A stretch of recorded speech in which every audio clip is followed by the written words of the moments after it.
The first time I realized something was wrong, I was kneeling on a rain-slick helipad at 2:14 a.m., holding pressure on a man's thigh, while the ocean kept pushing pieces of him back toward us. The limb didn't belong to the patient, and no one would tell me whose it was, only that I should bag it, tag it, and not ask questions while the floodlights kept flickering.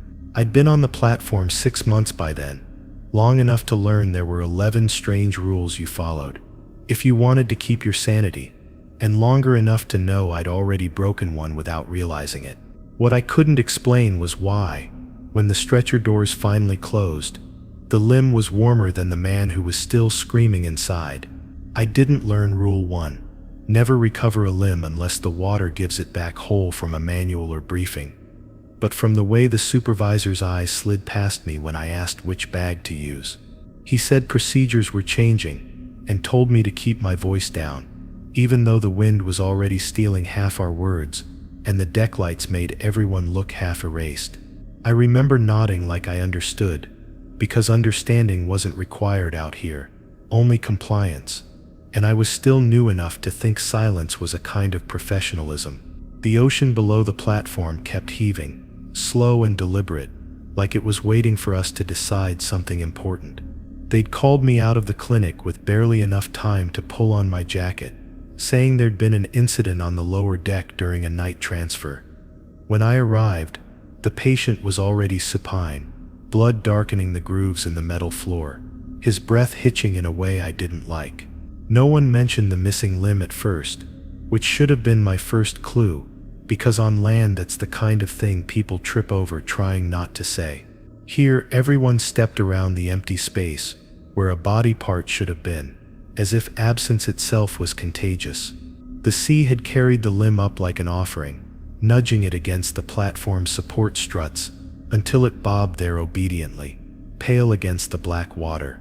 I remember thinking it looked too clean, like it had been prepared, not torn away, and that thought made my stomach tighten in a way I blamed on adrenaline. A deckhand leaned over the railing and stared at it with an expression that wasn't fear so much as recognition, like seeing an old coworker somewhere they shouldn't be. When I asked if I should retrieve it, he shook his head once, slow and firm, and said, "Wait." Waiting is hard when someone is bleeding in front of you, and I kept glancing between the patient and the water, trying to balance urgency with whatever unspoken protocol was unfolding. The supervisor finally nodded, a small motion I almost missed, and 2 men hooked the limb with a pole like they were landing a fish. They brought it up dripping, set it on a tarp, and for a second no one moved, as if we were all expecting it to do something. The patient moaned then, a raw sound that snapped us back into motion, and I hated myself for feeling relieved by the distraction. I worked on the man mechanically, letting training take over while my eyes kept sliding back to the tarp. The limb was intact, I noted automatically, skin unbroken except where it ended, the cut edges strangely smooth. Someone handed me a bag without meeting my gaze, and I realized they were all avoiding looking at it too closely, as if details were dangerous. When I finally sealed it, my glove squeaked against the plastic, and the sound felt too loud in the open air. After we stabilized the patient, the supervisor pulled me aside near the stairwell where the noise of the generators swallowed conversation. He told me I'd done fine, that this place ran on trust, and that sometimes trusting meant not filling in gaps that weren't yours. I asked him what he meant, and he smiled in a way that never reached his eyes, saying the platform had its own rhythms, its own way of returning things. That was the first time I felt a chill that had nothing to do with the wind. Later, alone in the clinic, I tried to write up my report, but the words kept slipping away from me, refusing to line up into something sensible.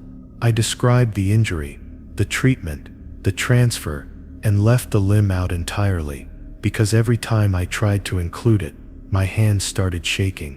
It felt wrong to omit something so central, but it also felt wrong to name it, like calling attention to it would invite correction. When I finally submitted the report, it went through without comment, which somehow felt worse. I started noticing things after that, small inconsistencies that didn't add up but were always smoothed over by authority before they could become questions. A supply manifest would list equipment we didn't have. A roster would include names I'd never seen. And when I asked, I was told not to worry about it. The platform, they said, was a complicated organism, and not every part needed to understand the whole. I wondered if the limb was just another part, returned without explanation, and the thought made my chest feel tight. The patient survived the night, but when I checked on him before dawn, he wouldn't meet my eyes. He kept his gaze fixed on the ceiling, fingers worrying the edge of the blanket, and when I asked how he was feeling, he said he felt lighter. I thought he meant the medication until he added, very quietly, that the water had taken what it wanted and given something back. Before I could ask what he meant, the supervisor appeared in the doorway, and the conversation ended like it had never happened. By the time the sun crept up, staining the horizon a sickly gray, the tarp on the deck was gone, the bagged limb already transferred to somewhere I wasn't invited to know about. The deckhands acted normal, joking over coffee, but there was an edge to it now, a shared understanding I wasn't part of. I realized then that the rule wasn't about medical procedure at all, but about permission, about who got to decide what the ocean was allowed to return. That realization sat heavy in my gut, because it meant I'd already been tested. As I stood there watching the waves slap against steel, I had the unsettling sense that something below was aware of our compliance, measuring it, and that the next time wouldn't be so straightforward. The platform hummed around me, solid and reassuring, but the reassurance felt rehearsed, like something learned rather than earned. I told myself I was imagining patterns, because I was tired, because night work does that to you. Still, when I thought about the limb being warm in my hands, warmer than it should have been, I found myself listening for footsteps that never quite arrived. I learned Rule 2. Never ask where the recovered limbs are taken after sunrise on my third morning shift, when the clinic smelled faintly of disinfectant and brine, and the supervisor stood too close while pretending to review inventory. I hadn't even formed the question out loud yet, but my mouth must have moved in a way that gave me away, because he cut in with a casual remark about supply chains and paperwork delays. His tone suggested boredom, but his hand rested flat on the counter, fingers spread, as if anchoring himself against something that wanted to pull him forward. The platform was settling into daylight routines, and I felt suddenly out of step with them. The morning after a night rescue is always strange, a limbo where exhaustion blurs into routine, and people act like whatever happened is already part of the past. I moved through my checks automatically, cleaning instruments, restocking kits, trying not to think about what had been removed from the deck before dawn.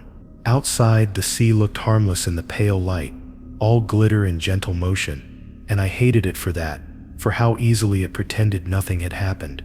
Every so often, I caught someone watching the water longer than necessary, like they were waiting for it to blink. I found myself drawn to the manifest terminal, scrolling through transfer logs that listed crates and containers moving on and off the platform with bureaucratic precision. There were entries marked medical waste, biological samples, equipment returns, all signed off by people I knew by name if not by face. One line item caught my eye because it didn't fit. A container logged as returned, but never listed as received anywhere else. When I asked the logistics clerk about it, she shrugged and said the system was old, full of ghosts, and that chasing them was a good way to lose sleep. Sleep was already elusive, and that night I dreamed of hands knocking from inside sealed boxes, each knock polite and patient. I woke with the sense of having forgotten something important, a pressure behind my eyes that didn't fade with coffee. On rounds, I passed the patient from the first incident being prepped for transfer. His chart clipped neatly at the foot of the bed. He smiled at me when he saw me, an expression too calm for someone who'd lost so much, and said he was grateful. The platform took care of its own. Later, I overheard two deckhands arguing near the stairwell, their voices low but sharp enough to carry. One of them was insisting the timing was off, that things used to move faster, while the other told him to stop counting and start trusting. When they noticed me, the conversation died instantly, replaced by awkward jokes about weather and pay. I realized then how quickly people here learn to edit themselves, to trim thoughts before they could become questions. The supervisor called a brief meeting in the clinic that afternoon, ostensibly to go over emergency response updates. He spoke in generalities, emphasizing adaptability and discretion, words that sounded harmless until you listened too closely. At one point he mentioned that certain outcomes were better left undocumented, not because they were wrong, but because they didn't translate well to paper. No one challenged him, and I felt a prickle of resentment that surprised me with its intensity. I tried to ground myself in routine, telling myself that every isolated workplace develops quirks, shorthand rules that make life easier. Still, I couldn't shake the feeling that something was being smoothed over, not for efficiency but for control. The platform ran on hierarchy, and information flowed downward only as far as it needed to. I wondered how many people below me were making decisions based on half answers, and how many above me were counting on that. That evening a supply vessel docked briefly, its crew efficient and distant, like they were visiting a place they didn't want to linger in. I watched from the clinic window as containers were moved, noting their sizes, their markings, trying not to read meaning into logistics.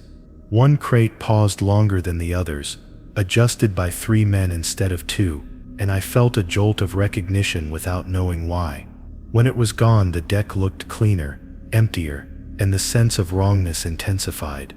I confronted the supervisor after dinner, choosing my words carefully, framing my concern as professional curiosity. He listened without interrupting, nodding at the right moments, and then told me I was doing good work, that my instincts were solid. He added that survival here depended on knowing which instincts to follow and which to set aside, a distinction that came with time. His smile was practiced, reassuring, and utterly hollow.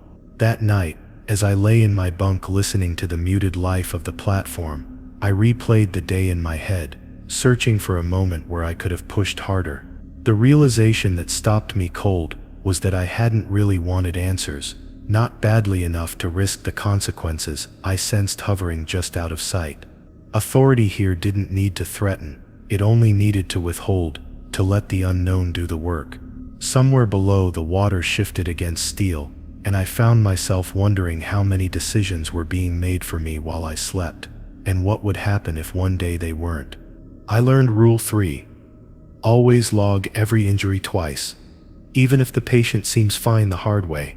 During a night when the wind tore across the platform, and the lights above the clinic flickered like they were struggling against some invisible pull, the patient from the first incident was awake, restless in his bunk, and his hands trembled as he tried to adjust his blanket. I followed procedure automatically, documenting his vitals, his pain levels, and the state of his bandages, then did it all again, line by line, because that was what the supervisor had drilled into me since my first week. By the time I finished, the tremor in my hands wasn't from fatigue. It was from noticing something in the air, something that didn't belong to the routine. After the double logging, I stepped outside onto the deck to let the cold wind clear my head, and the platform seemed unnervingly quiet. Usually you could hear generators humming and the faint clank of distant machinery, but now it felt suspended, as if the sea itself had pressed a pause on our world. I noticed the patient's crate from the morning still waiting near the crane, unguarded, which should have been impossible. My stomach sank, because even though the limb had been bagged and tagged properly, leaving it alone felt like ignoring a warning written in the salt-stung metal of the deck. The night shift crew were clustered around the stairwell, speaking in muted tones that carried just enough for me to catch pieces of conversation. One deckhand joked about imaginary ghosts, but the other didn't laugh, only stared at the water and shook his head. I realized that my double logging, the meticulous repetition of information, was meant to create a paper trail in case the platform needed to reconstruct something that had gone wrong. The thought made my chest tighten, because it implied that someone, somewhere, expected failure, and that failure could be personal. By 3 a.m., the patient had wandered into the small medbay on his own, insisting he felt a sharp twinge in the area where the limb had been severed. I checked him over and noted nothing wrong, but followed Rule 3. Always log every injury twice, even if the patient seems fine, and recorded his vitals and complaints again. It felt absurd, like cataloging a shadow. The logs accumulated like layers of dust on top of each other, and for a fleeting moment, I imagined the pages whispering secrets that no one alive wanted to hear. Later, while reviewing the first report, I noticed that subtle inconsistencies had appeared. Numbers slightly off, times misaligned by minutes I couldn't reconcile. I asked the night medic sitting beside me if he'd noticed the same, but he just shrugged, muttering about ghost entries that sometimes appeared when the system hiccuped.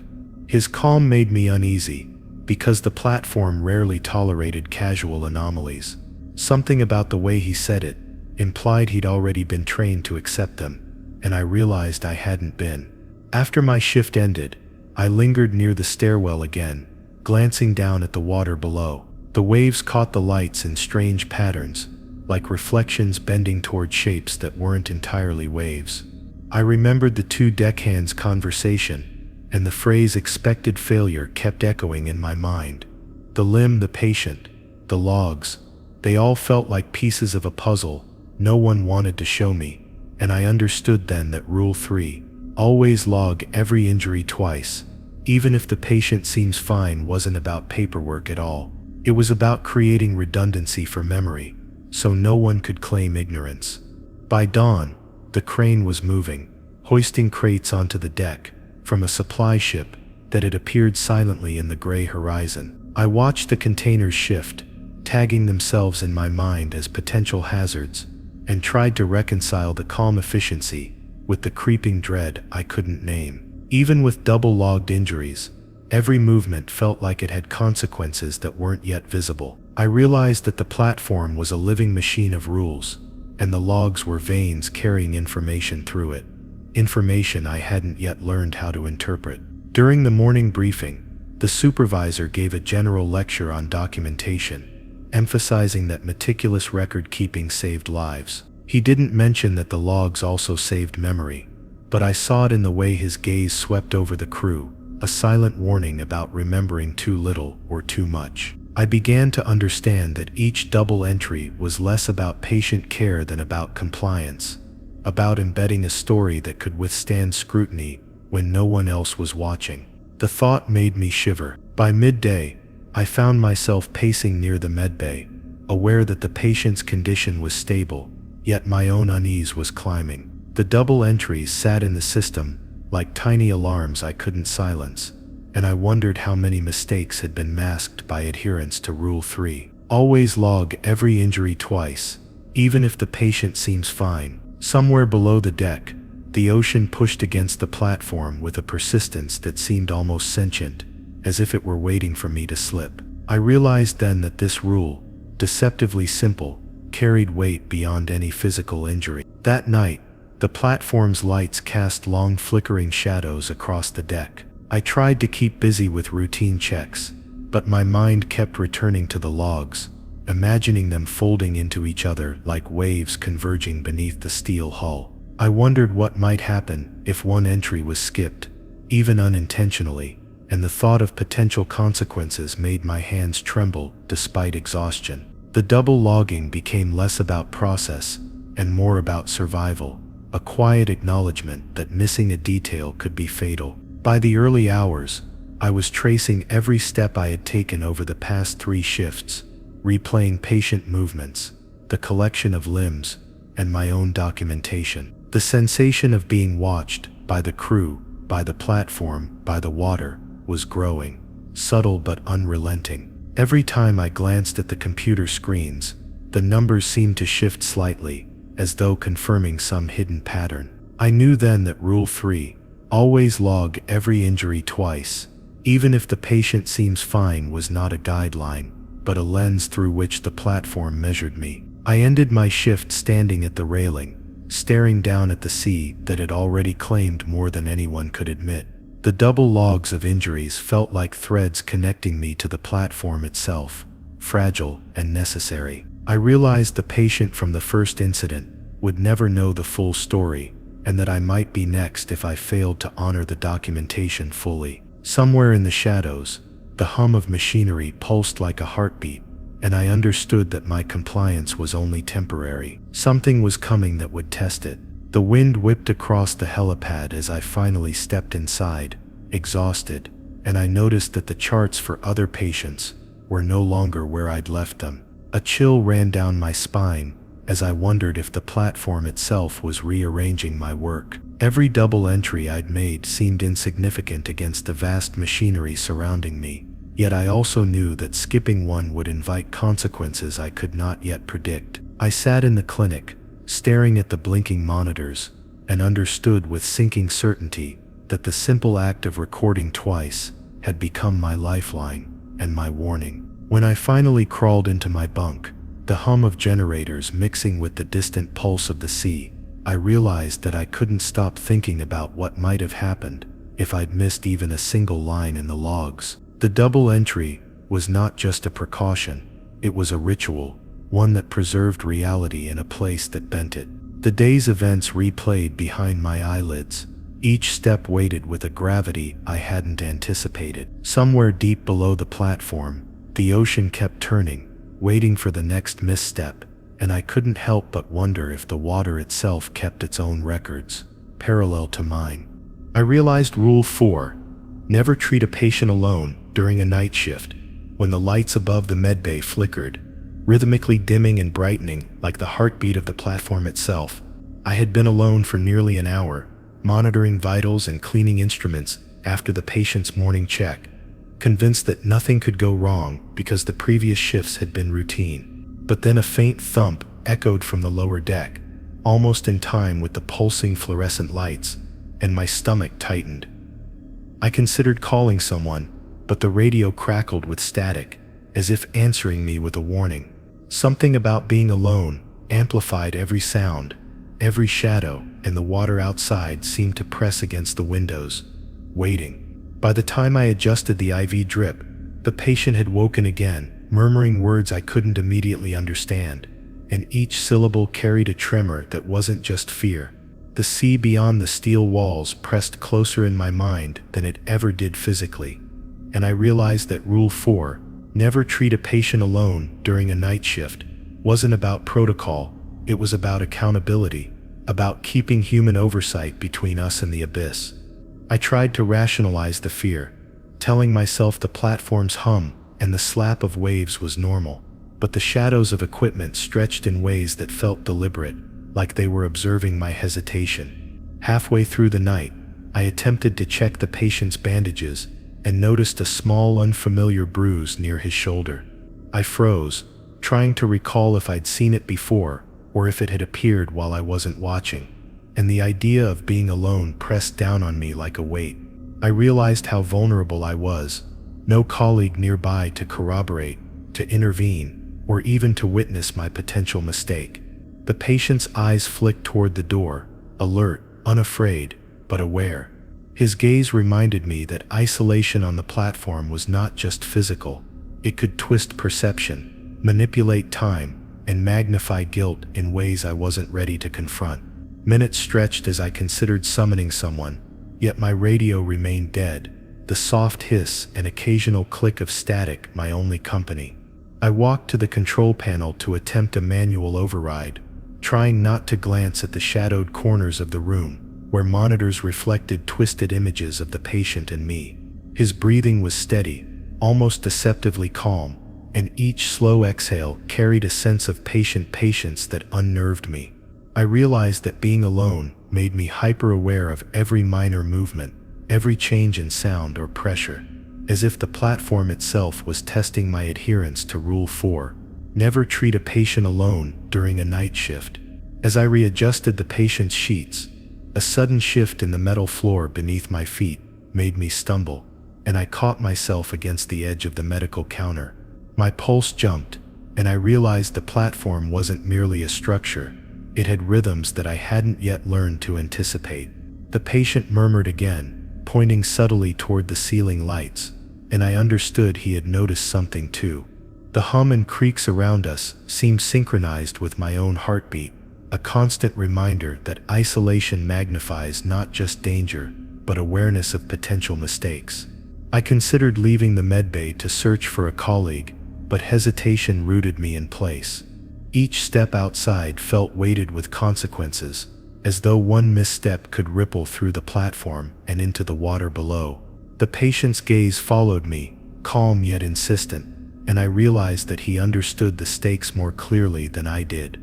Even the instruments on the tray seemed to reflect my anxiety, their sterile surfaces exaggerating shadows and light, reinforcing the sense that being alone was a fragile, precarious position I could not escape.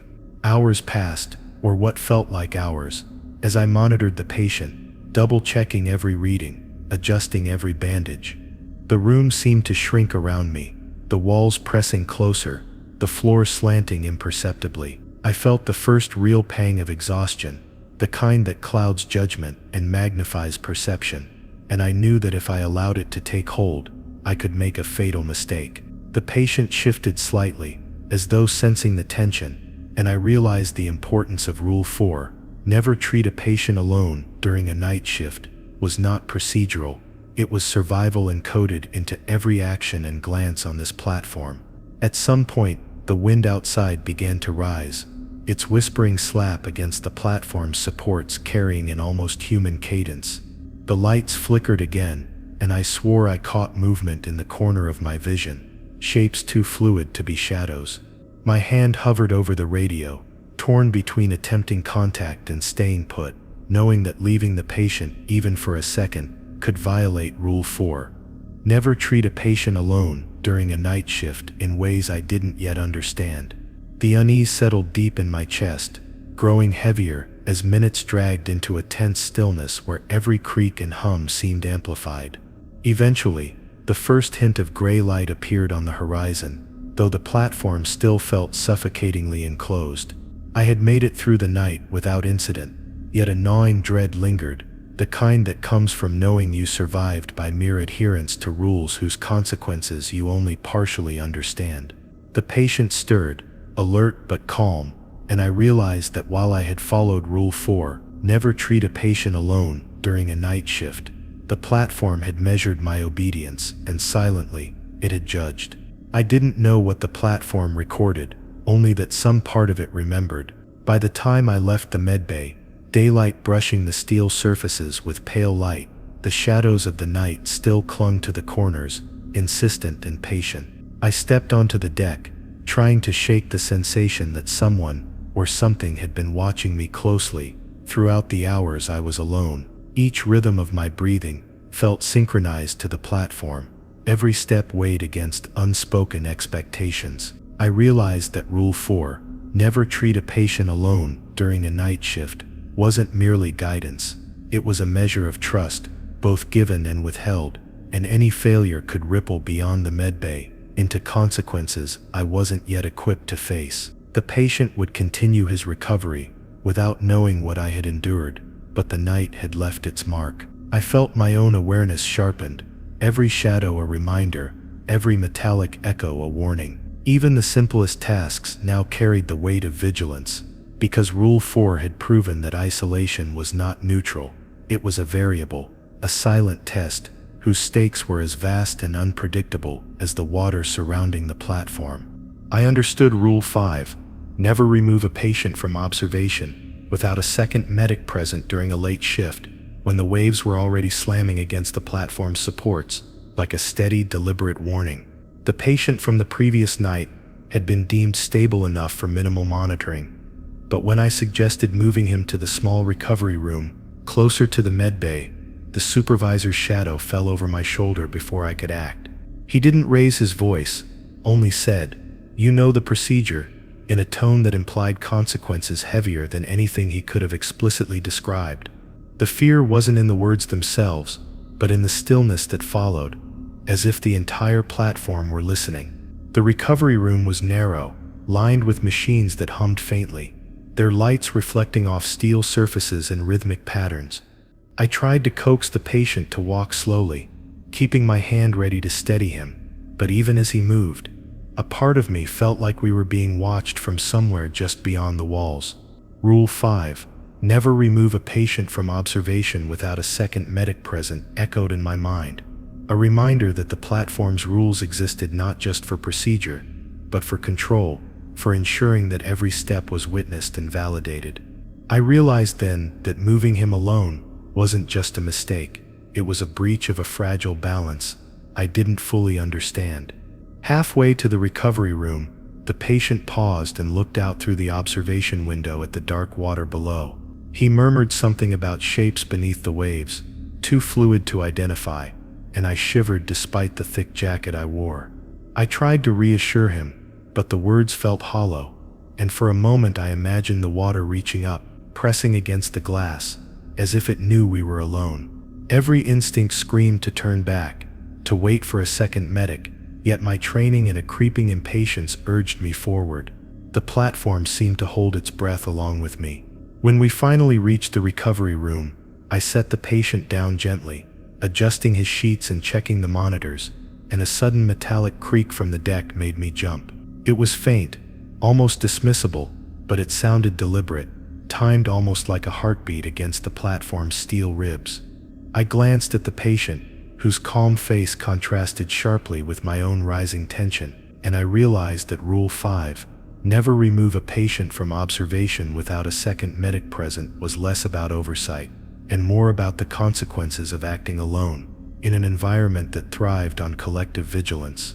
As I began monitoring his vitals, the lights flickered once, then twice, and the room felt colder, smaller, as if the walls themselves were narrowing. I tried to focus on the instruments, counting every heartbeat, every shallow breath, but the platform seemed to exaggerate every movement, amplifying my anxiety. Outside, the wind and waves continued their relentless rhythm, and I sensed that the patient was aware of more than I could see. His eyes occasionally darted toward the vents, toward shadows where no one should have been. The responsibility of moving him alone suddenly felt enormous, like balancing on a tightrope above an unseen abyss. The hours passed slowly. I alternated between adjusting monitors, checking the patient's IVs, and walking short laps in the room to keep my mind active. Each movement carried weight, and the silence was thick, interrupted only by the subtle hum of machinery and the occasional whisper of water against the hull. I realized that by moving him alone, I had allowed the platform to assert a subtle dominance, a quiet reminder that rules were not arbitrary. They were survival mechanisms designed to maintain equilibrium in a space that could swallow mistakes whole. At one point, I thought I heard a scraping sound near the vent, faint but precise, as if something was testing the edges of the room. My pulse quickened, and I imagined the platform itself as a living observer, watching, measuring, judging every step I had taken. I tried to speak to the patient casually, to keep him from noticing my growing unease, but he only stared at me, unblinking, as if he knew the consequences of ignoring Rule 5. Never remove a patient from observation without a second medic present. There was no panic in his expression, only a quiet patience that unnerved me more than fear ever could. Eventually, the first light of dawn filtered through the observation window, painting the room in a dull, cold gray. The shadows retreated slightly, but the sense of tension remained, as if the night had left an imprint on the steel walls themselves. I understood that Rule 5 wasn't just about procedure, it was about accountability, about the platform ensuring that no single person could claim ignorance if things went wrong. My own awareness was sharpened, every small creak, every flicker of light, a potential signal of imbalance. By the time the day shift arrived, I had settled the patient under the watchful eyes of another medic. Even with assistance, I couldn't shake the feeling that the night had marked me in some subtle way, that my solitary decisions had been observed, catalogued, and quietly judged. The patient's steady breathing mocked my tension, but I knew that the platform remembered, that it had measured my adherence to the rule. The lesson was clear: isolation amplified risk, and the platform demanded not just compliance, but respect for the collective vigilance it enforced. As I finally left the recovery room, the deck still glistening with seawater and condensation, I noticed small details that hadn't registered before: the slight shift of equipment, the careful alignment of tools, the precise placement of bags and containers. Each of these was a testament to the platform's insistence on order, a silent enforcement of rules, like Rule 5, never remove a patient from observation without a second medic present, which existed not just for safety, but to maintain an equilibrium between human actions and the environment that surrounded us. Even as I walked toward my quarters, exhausted and mentally frayed, I realized that surviving on this platform wasn't about quick thinking or skill alone. It was about following the unseen currents of rules that governed every interaction, every movement, and every decision. Moving a patient alone had almost cost me more than I could admit, and I understood now that the platform, the sea, and the rules were intertwined in a system that tolerated no deviation. Each step away from the recovery room was a step into the awareness of how delicate balance truly was, and how tenuous my control over it might be.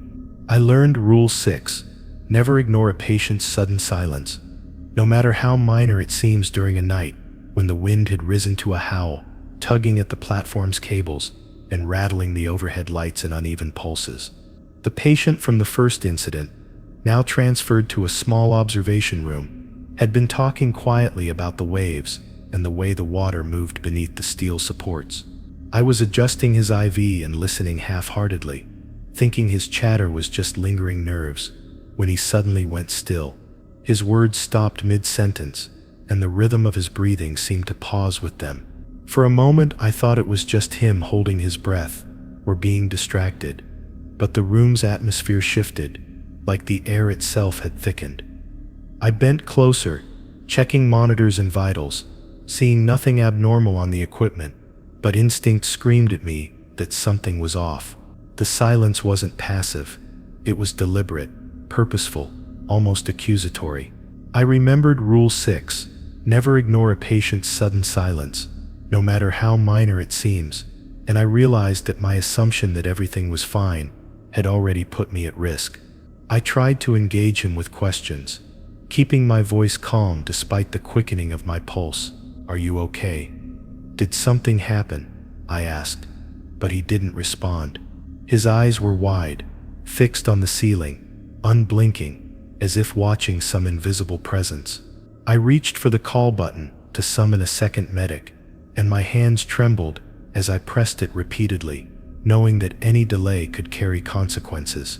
The platform itself seemed to lean in, creaks and groans echoing as if affirming my unease. Minutes stretched like hours as I stayed close, observing, listening, measuring every subtle twitch and breath. The patient remained silent, but his body language radiated tension and expectation. I realized that the silence was not absence, it was communication, a warning I hadn't learned to interpret. The platform's rules had prepared me for many contingencies, but they had not prepared me for the weight of a deliberate, suspended silence. The realization made the space feel smaller, tighter, as if the walls were pressing in with quiet judgment.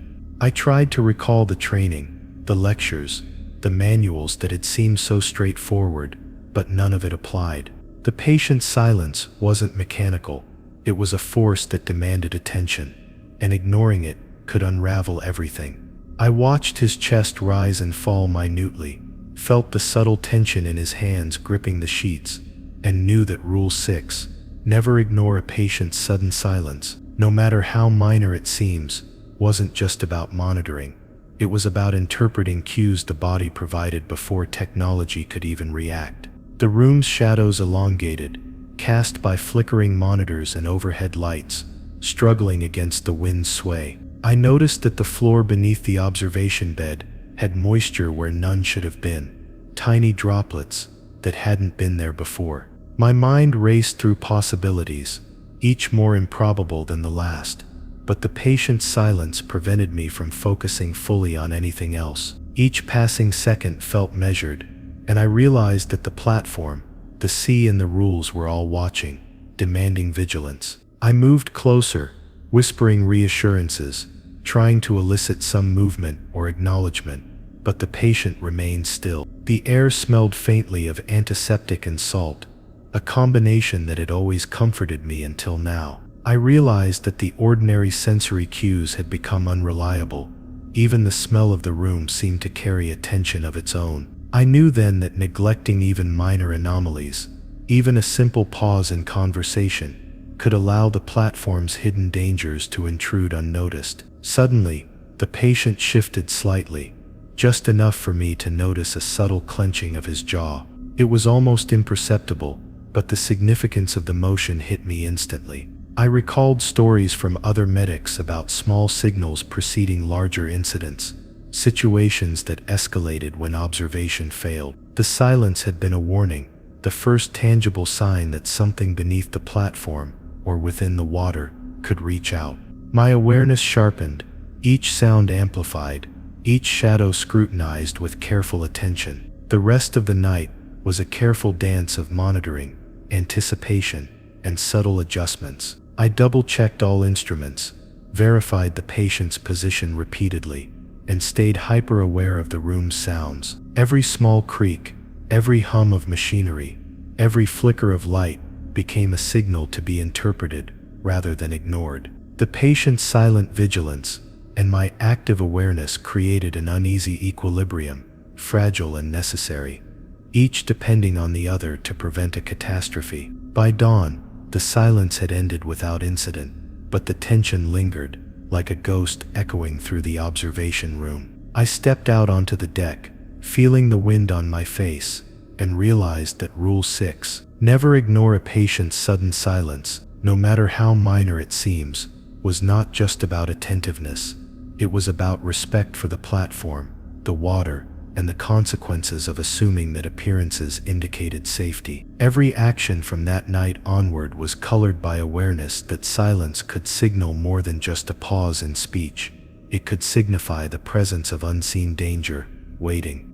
I learned Rule 7. Always secure all equipment before responding to a patient's call on a night when the wind had escalated to a relentless roar, shaking the platform as though it were testing our balance. I had been responding to a faint alert from the medbay, the red light pulsing quietly, when I realized I hadn't locked down the portable monitors I'd been using earlier.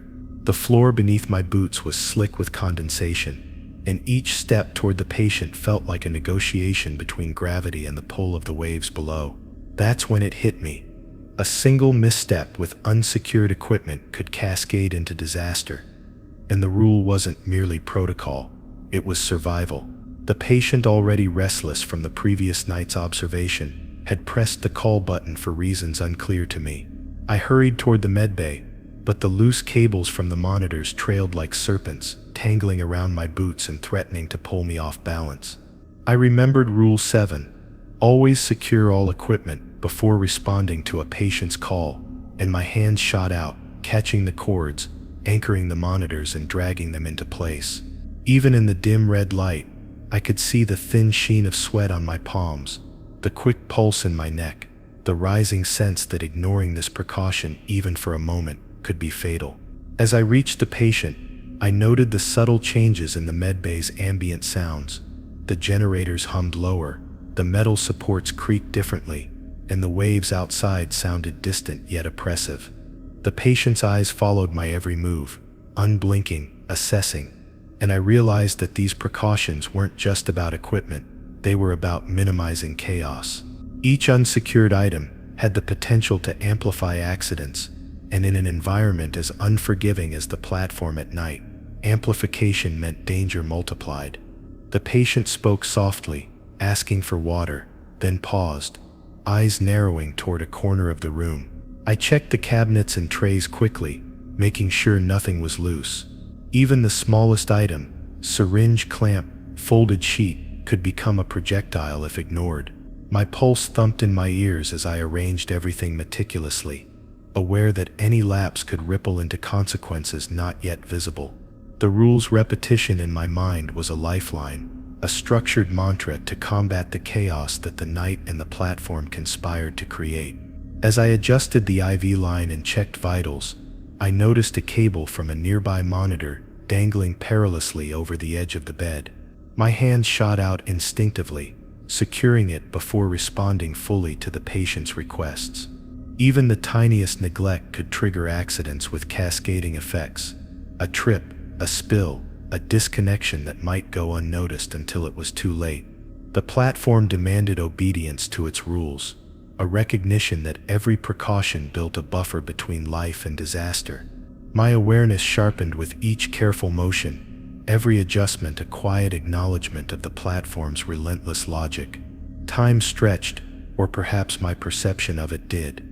The patient's murmurs continued, interspersed with long silences that drew my attention to subtle shifts in his breathing. I kept scanning the room, checking and rechecking equipment, securing each item as though my life depended on it. The metallic surfaces gleamed faintly in the dim light, reflecting movement that wasn't there, and I felt the persistent tension of potential hazard lurking everywhere. Securing equipment wasn't just habit, it was the embodiment of control in an environment defined by unpredictability. At one point, the patient attempted to sit up without warning, and I was forced to brace the bed, steadying both him and the attached monitors. A single unrestrained monitor could have toppled, wires tangling, needles puncturing, and the consequences might have spiraled beyond repair. I realized then that Rule 7, always secure all equipment before responding to a patient's call, wasn't a suggestion. It was a defensive strategy against both human error and the platform's capricious environment. I felt the weight of the night pressing on my shoulders, each careful action a testament to learned vigilance. The wind outside intensified, hammering against the platform's hull, and I could feel vibrations traveling through the steel, unsettling everything that wasn't anchored. My mind tracked every potential movement, every weight distribution, every subtle force, as though predicting the next accident before it could happen. Even the patient seemed aware, his gaze following each motion with quiet acknowledgement. The medbay became a microcosm of the platform, small, confined, and unforgiving, demanding that each object, each action, adhere strictly to the rules. By the time the patient's requests were fully addressed, I had meticulously secured every monitor, tray, and loose item in the room. Even the small instruments had been aligned and anchored. Yet a subtle tension remained, the sense that the platform itself had measured my actions, judged my adherence to Rule 7. Always secure all equipment before responding to a patient's call, and catalog them in a ledger invisible to the human eye. I understood then that neglecting this rule, even once, could create hazards that multiplied in ways I couldn't foresee. Finally, as dawn began to lighten the sky outside, I stepped back, exhausted, knowing that my vigilance had preserved the delicate equilibrium of the room and the safety of the patient. Every adjustment, every securing of equipment, had reinforced the unspoken hierarchy of responsibility on the platform: observe, anticipate, control, survive. The night had left an imprint on my awareness, sharpening instincts I didn't realize were dull, and I understood that Rule 7 was less about tools and more about survival itself. I discovered Rule 8: never ignore a shadow moving independently of its source. On a night when the platform was quiet, save for the restless slap of waves against the steel supports, I had been performing routine checks in the observation corridor, my flashlight cutting swaths of pale light across the walls, when I noticed a subtle shift in the corner of my vision. The shadow moved, sliding along the bulkhead, but no one and nothing could have cast it. My pulse jumped, a low thrum in my chest, and instinctively I froze, trying to convince myself that the platform was playing tricks on my tired mind. For a moment, I rationalized it. Maybe it was a flicker from the emergency lights, maybe a reflection from the floor's slick metal, but the movement repeated, subtle but deliberate, and I couldn't locate a source. The platform felt suddenly smaller, tighter, every metallic surface reflecting light in odd, almost unnatural ways. I remembered Rule 8: never ignore a shadow moving independently of its source, and the words felt like a lifeline, tethering me to a precaution that had been drilled into me since the earliest days on the platform. It wasn't paranoia, it was survival, encoded in observation and respect for the environment. I reached for the radio to call a colleague, but the static hissed back at me, filling the corridor with an oppressive stillness. The shadow shifted again, gliding along the floor near a stack of crates, then disappearing behind a bulkhead, as though it had no intention of being found. My mind raced through possibilities, structural flaws, reflected light, hallucination, but none of them fully explained what I had seen. The platform seemed alive with silent judgment, and I realized that Rule 8, never ignore a shadow moving independently of its source, was less about caution and more about recognizing that unseen forces operated with their own rules. I continued down the corridor slowly, flashlight sweeping every surface, every corner, yet the shadow did not reappear. The tension coiled in my chest, a constant reminder that isolation amplifies perception and vulnerability. Each metallic creak, each groan of the platform, under the ocean's weight, felt synchronized with my own heartbeat. I recalled previous incidents where minor oversights led to cascading consequences, and understood that ignoring this phenomenon, even if explained away, could be fatal. The patient from the earlier incident wandered into my path, quietly asking if something had happened. I lied, saying nothing was wrong, but my eyes couldn't leave the dim edges of the corridor. The shadow, or whatever it was, had a deliberate motion that defied physics, a fluidity no human could replicate. Its movement was subtle, almost polite, yet it carried the weight of warning. Rule 8. Never ignore a shadow moving independently of its source, repeated in my mind like a mantra, each repetition bolstering my focus, reminding me to respect the platform's hidden layers. Minutes dragged as I monitored every reflection, every shifting darkness, every subtle flicker in the overhead lights. The patient noticed my tension, asking if I was all right, and I forced a smile, brushing off concern. I realized then that the platform had a way of teaching lessons indirectly, forcing compliance through fear, observation, and attention to the smallest details. The shadow was a test, a prompt, a reminder that the environment wasn't passive. As the night wore on, I traced the shadow's path mentally, trying to reconcile its behavior with the platform's layout. It had moved along straight lines, around corners, and past light sources in ways that defied logical explanation. I felt a creeping realization that some forces on the platform were neither human nor mechanical, and that my safety depended on acknowledging their existence rather than rationalizing it away. Rule 8. Never ignore a shadow moving independently of its source, became an anchor in a sea of uncertainty, reminding me that recognition and respect were essential. By the time the first faint light of dawn crept across the horizon, the shadow had vanished, leaving no trace beyond the lingering tension it left behind. I knew it had been observing, calculating, testing my adherence to rules designed for survival. Each metallic echo in the corridor, each vibration through the floor, felt like confirmation that my vigilance had been noted. The lesson was indelible. Ignoring an anomaly, however subtle, invites consequences far larger than the mind can predict. I returned to the medbay, heart still racing, aware that every step, every glance, and every shadow in the platform carried significance. The patient remained calm, as though he sensed the unseen tension, but could not articulate it.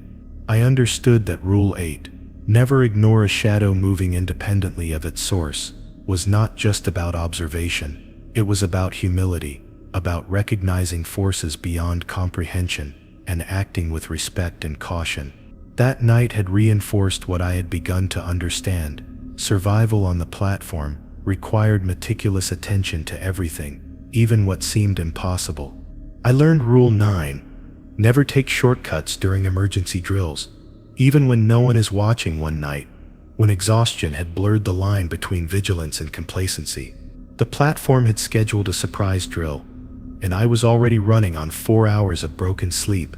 After responding to the previous night's patient alerts, I convinced myself that skipping minor steps, ignoring a few checklists, bypassing a couple of protocols would save time and reduce strain.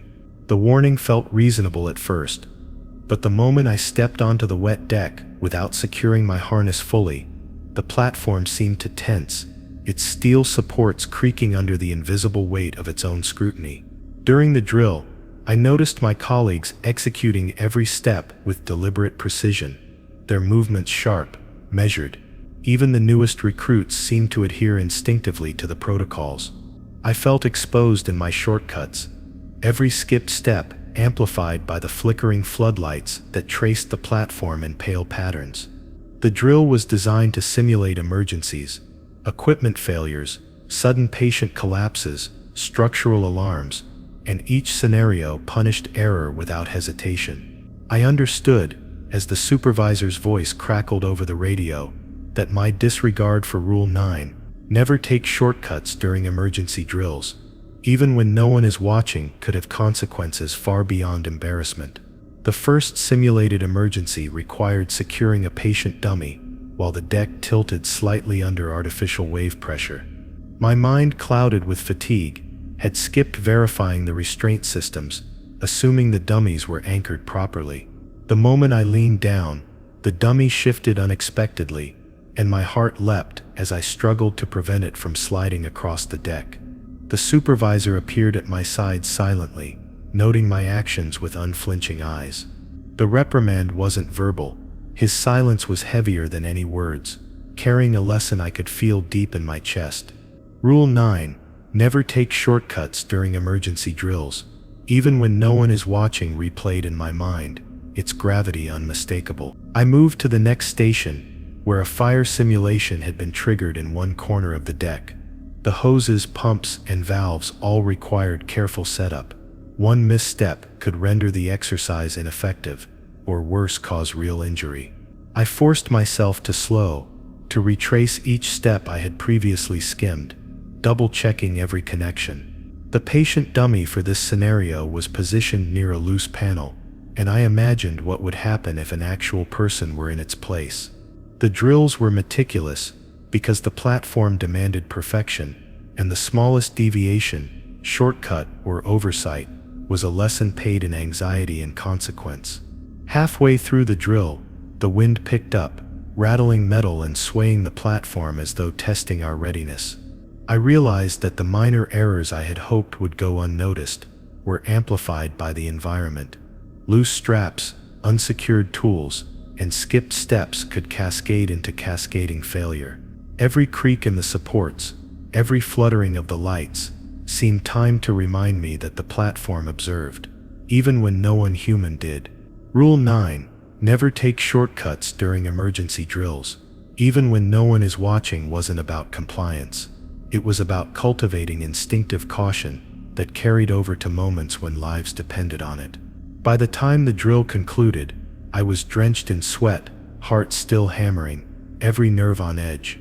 My colleagues moved with efficiency, almost mechanical in their precision, and I felt a creeping awareness that the platform measured performance as much as adherence to rules. I realized then that shortcuts weren't just dangerous because of immediate mistakes.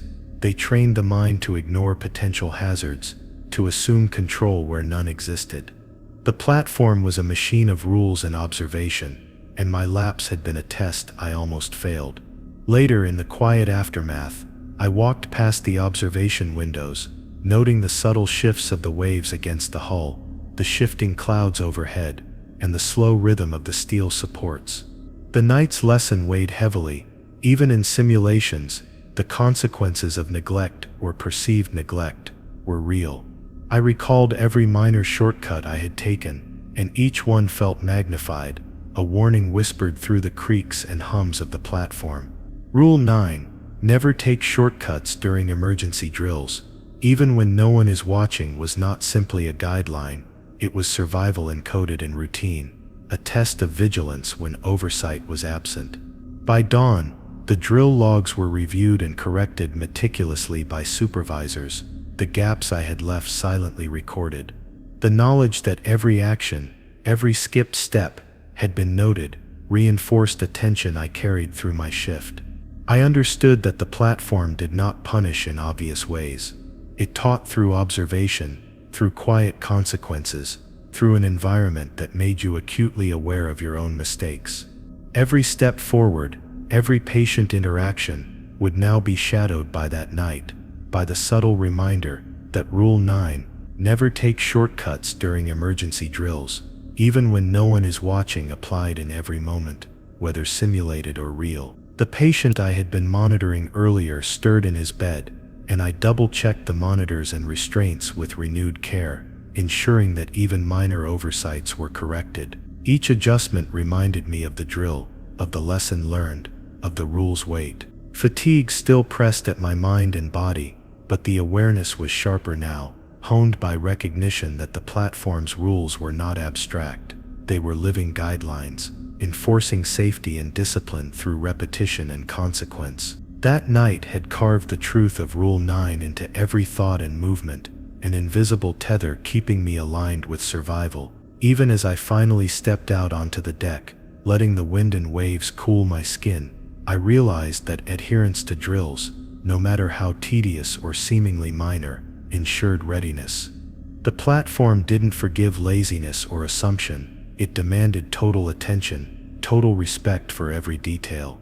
And in understanding Rule 9, never take shortcuts during emergency drills, even when no one is watching, I knew I had gained more than knowledge. I had gained the thread connecting action, consequence, and survival in a world where a single misstep could ripple into disaster. I learned Rule 10, never enter a flooded compartment without confirming structural integrity.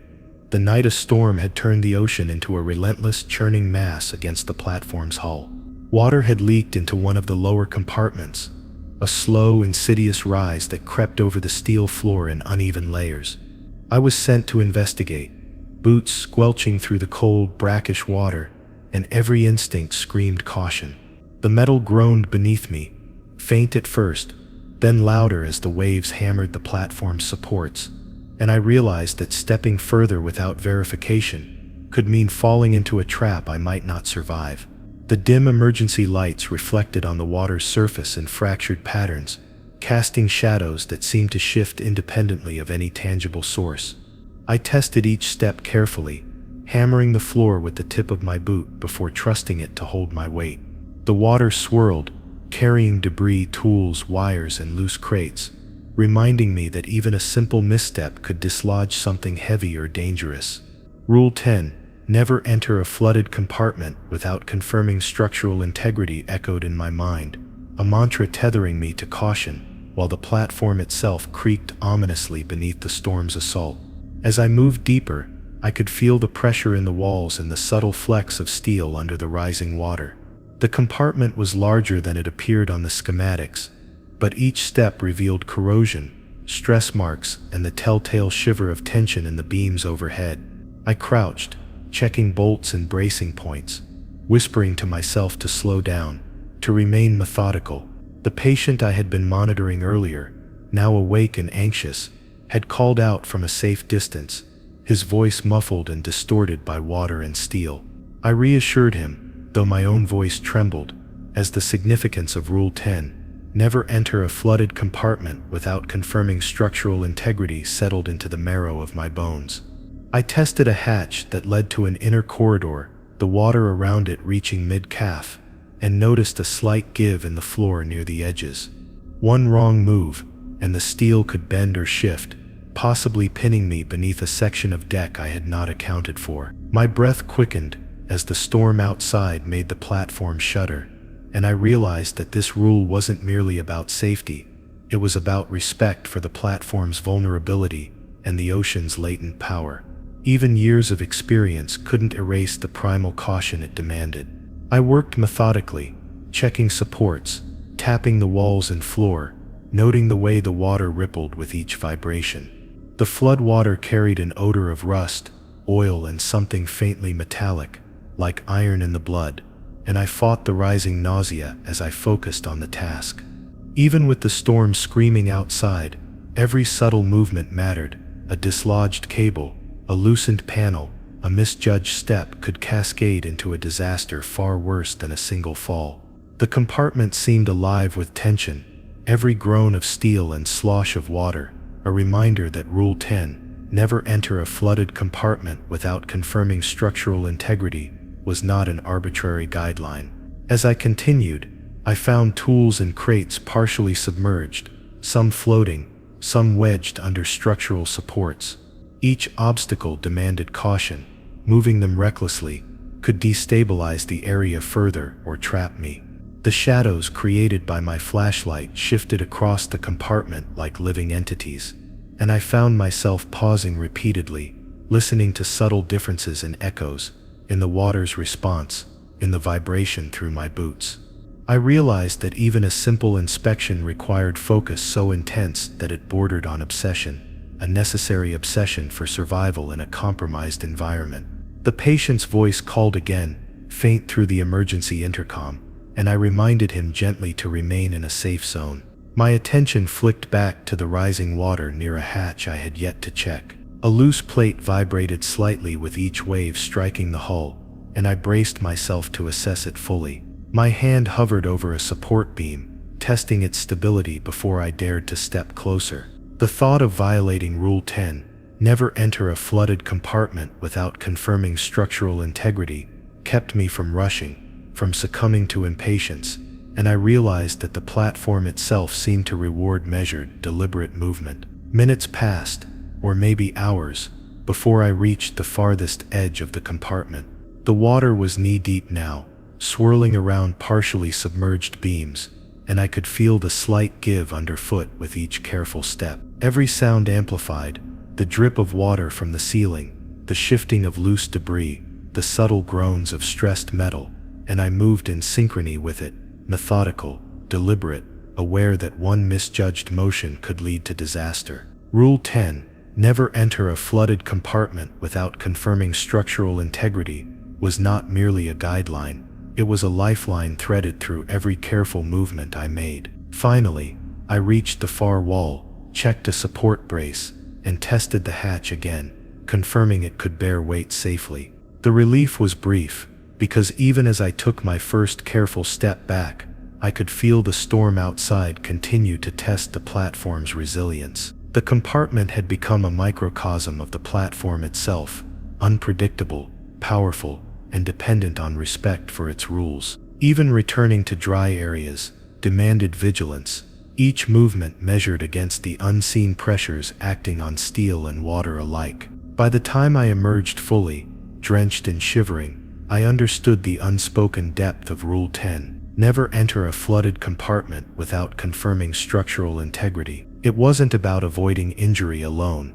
It was about acknowledging that the ocean and the platform were partners in a delicate, dangerous equilibrium. One small misstep, one ignored warning, could cascade into catastrophe. I moved carefully back to the medbay, every step a silent acknowledgement that adherence to the rules was as much about survival as any skill or experience could be. I learned Rule 11. Never question the platform's hierarchy during an emergency. During the night when chaos struck with the subtlety of a predator stalking its prey, the storm outside had intensified, slamming waves against the steel supports and rattling every bolt in the upper decks. Alarms had started to sound, faint at first, then loud, insistent, demanding immediate action. A patient alarmed from the previous night's incidents required rapid intervention, and my instincts screamed to take charge, to make decisions I believed were correct. But the platform had taught me early that questioning orders, even with the best intentions, could unravel safety faster than the storm ever could. The lead medic, a veteran who had survived countless storms and incidents, barked orders that didn't align with my immediate assessment. My mind argued silently, weighing what I thought I knew against the imposed hierarchy, but a cold fear rooted me in compliance. Rule 11. Never question the platform's hierarchy during an emergency, echoed in my memory, a rule reinforced through years of observation, mistakes, and the silent judgment of the platform itself. Every second spent hesitating to challenge instinct could escalate consequences beyond repair, and yet blindly obeying felt like surrendering judgment to something larger than myself. As the team scrambled to respond, the platform groaned under the pressure of the waves, and I realized the hierarchy existed not for ego or authority. It existed to synchronize human action with the unpredictability of the environment. Disobedience, even from good intentions, introduced chaos that the platform magnified. I followed orders mechanically, my mind racing to anticipate the results of each movement. The patient's vitals fluctuated, monitors alarmed, and the storm's fury seemed to infiltrate every corner, but I couldn't afford to question a single command. One colleague tried to deviate slightly from the lead medic's directive, attempting what seemed to be a more efficient approach. A misstep immediately resulted. A piece of equipment slipped, sending a chain reaction that nearly injured another team member. The lesson was instantaneous, brutal and clear. Rule 11. Never question the platform's hierarchy during an emergency. Was not bureaucratic, it was protective, an invisible web that ensured human error didn't compound in life-threatening situations. My own hesitation evaporated. Compliance became survival. Every instruction became a lens through which I filtered my actions, every task executed with precision and without question. The platform's storm and the patient's precarious condition left no room for debate. Even minor delays, even slight doubts, could lead to cascading failures. I felt the oppressive weight of responsibility, not just for my actions, but for the collective outcomes shaped by obedience. The hierarchy was a mechanism of control, yes, but also a mechanism of safety, encoded in both procedure and unspoken history. As we moved the patient to a secure area, every movement calculated. I could feel the storm outside as a tactile force pressing against the wall's floor and our collective vigilance. The patient murmured something incoherently. An instinct pushed me to respond differently. But Rule 11, never question the platform's hierarchy during an emergency, held me in check. My obedience wasn't blind. It was a trained restraint. The platform's way of ensuring that in high-stakes environments, chaos was minimized through synchronized action. Even after the immediate emergency passed, the tremors of tension lingered. The hierarchy had proven its necessity, though my mind struggled with the tension between instinct and instruction. Each step I took afterward was measured, deliberate, and filtered through the memory of following orders under duress. I understood that questioning, even with clarity or intelligence, could compromise not only my safety, but that of every life tethered to the platform. The lesson of Rule 11 had been reinforced through the storm, the patient's peril, and the platform's silent judgment. By the time dawn crept over the horizon, the storm's fury had lessened, leaving the platform battered, wet, and humming softly, as though sighing in relief. The patient was stable, monitors normalized, and my colleagues moved methodically to restore order. I stepped back, physically exhausted and mentally frayed, but aware of a profound truth. Survival on the platform demanded not only skill and vigilance, but respect for the hierarchy that bound us during crisis. Disobedience, however justified in theory, could become a fatal gamble. I realized that Rule 11, never question the platform's hierarchy during an emergency, extended beyond emergencies. It applied to every command, every observation, every instruction in which safety, timing, and human life intersected with the platform's unforgiving design. The rule was less about authority and more about trust that the system, honed by experience and observation, had accounted for dangers beyond immediate comprehension. My instinctive defiance had been tempered, replaced by respect and cautious adherence. As the first rays of sunlight reflected on the steel deck, I noticed small movements across the platform, the subtle realignment of tools, careful checking of restraints, silent coordination among colleagues. Every action was synchronized, choreographed, and verified through the lens of hierarchy. Even now, with calm restored, I felt the lingering pressure of obedience, the quiet reminder that Rule 11, never question the platform's hierarchy during an emergency, was a rule whose violation could have consequences far beyond the immediate crisis. I returned to the medbay, surveying the patient and monitors with methodical care, aware that the night's events had reshaped my understanding of control, obedience, and survival. The platform had demanded compliance, and I had survived by surrendering doubt to its hierarchy. The lesson was carved into memory with the subtlety of a shadow and the weight of steel, a reminder that in certain circumstances, questioning, even with good intentions, was more dangerous than following, more lethal than inaction. The patient stirred quietly, and I adjusted the monitoring equipment one last time, acknowledging the silent authority that had preserved our safety. The platform seemed to settle around me, as if confirming the lesson had been learned. I understood with a clarity born of exhaustion and experience that survival was a balance of action, observation, and disciplined obedience. I paused, listening to the faint hum of the ocean beneath us, every nerve alert, aware that the platform's rules had guided me through another night of near disaster. If you enjoyed this story, like, share, and subscribe for more.